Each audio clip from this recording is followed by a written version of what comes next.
I'm talking today about Chapter 8 in the Hoyle 12th edition Advanced Accounting. And I would encourage you to read page 349, the opening vignette, which describes how we disaggregate or pull apart a corporation. I'm not going to read it, but I think that it's important to read that on page 349. And they talk about the Disney Company and the Disney Company, the Boeing Company, Beatrice Foods, Sears. They have a lot of divisions / departments. Some of them have separate corporations.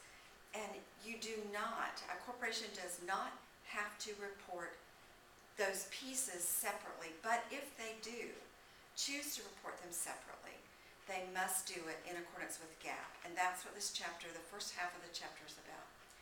Also on page 350, it talks about the FASB standard. It's in codification topic 280, segment reporting.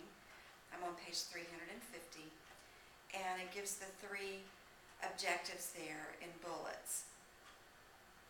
Then on page 350, the book defines what a segment is. Segment can be a corporation, it can be a department, it can be a division, it can be a lot of different things. But it describes a segment on page 350, and it says in 3 bullets, the second set of 3 bullets, an operating segment is a component if, number 1, it earns revenues and incurs expenses, so it must be at least a profit center.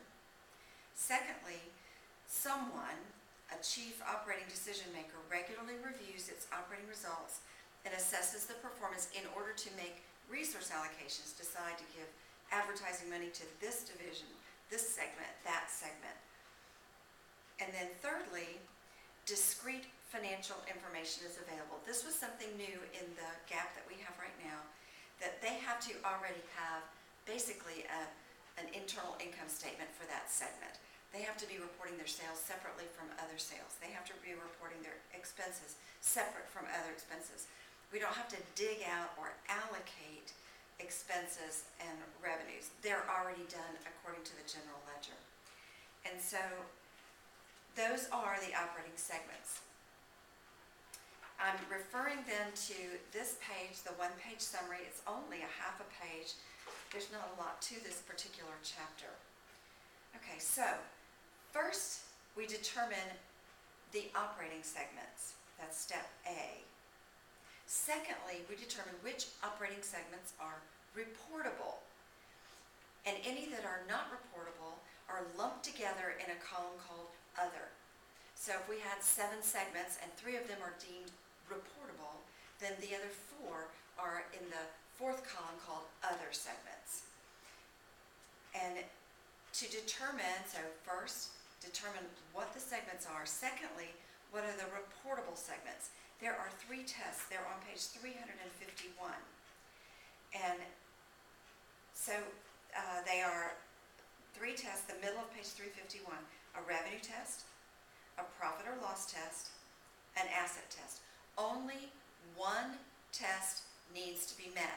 So if we have segment A that meets the revenue test and segment B that meets the profit or loss test and the asset test, segment C doesn't meet any, segment D meets the profit or loss test only, then we would have 3, A, B, and D. So it doesn't matter. Sometimes they meet all 3 just because they're big. But sometimes it just meets 1 test. And all it has to meet is 1 test to be reportable. So again, step A, determine the operating segment. Step B, the reportable segments. Only 1 of those tests needs to apply. And I'm going to go over problem 35. I will do that in a separate video and apply those 3 tests. So the 3rd step is determine what needs to be reported. And that's on page 356, 357, 358, and 359. So I encourage you to know especially the bottom of 356, page 357 at the top. It gives all of the things that must be disclosed by a reportable operating segment. Again, you don't have to report segments, but if you do, this is what must be disclosed.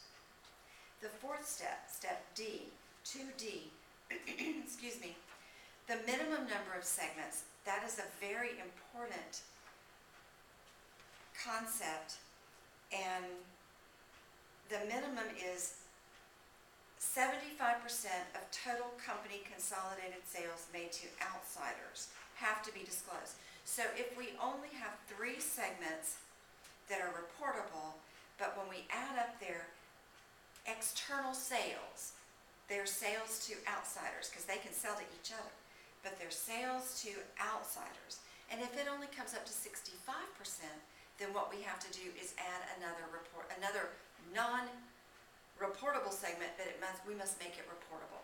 So that becomes kind of subjective, that we would take the next one biggest, one that's real close to passing one of the 3 tests, or real close to passing 2 of the 3 tests. So it's rather subjective, but we must, as long as we are reporting segments, we have to have segments reported that include at least 75% of the sales made to outsiders. The 5th step is we shouldn't have more than 10 segments. Since all 3 of the steps have 10% as their rule, then really the maximum number of segments, if everything was 10%, then that would be 10.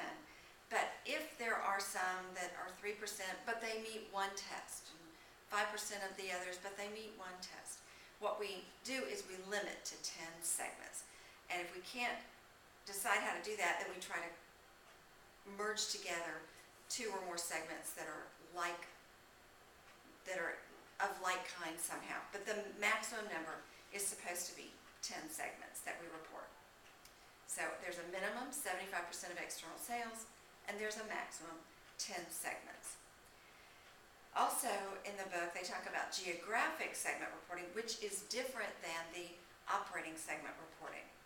And in that section, we would have 1 column for the domestic country, and we're in the U.S., so the U.S. or the domestic country would be reported in 1 column, and then we might have France in 1 column, and Mexico in 1 column, and then all other countries.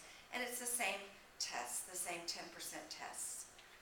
So, but we always must, in the geographic, we must disclose the domestic country, even if it's not 10%, even if it's not reportable.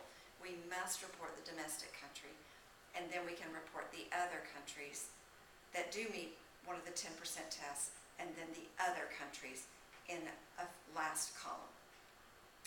Finally, on page 365, the major customers. If there is a customer that has greater than or equal to 10% of the revenues that are included in consolidated revenues, we must disclose that we have a major customer. We can disclose what percentage, but we do not disclose the name of the major customer.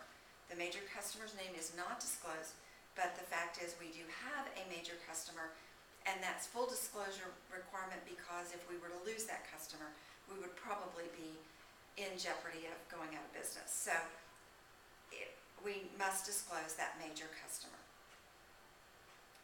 All right, back to page 352, there is an excellent illustration, pages 352, 3, and 4. And I recommend that you read and reread and reread and reread that particular illustration until you understand. This is not hard. It's a very easy concept, this disaggregation information. It's just a lot of math. And so they've done the illustration for you right there in the book. And that is the end of disaggregated information.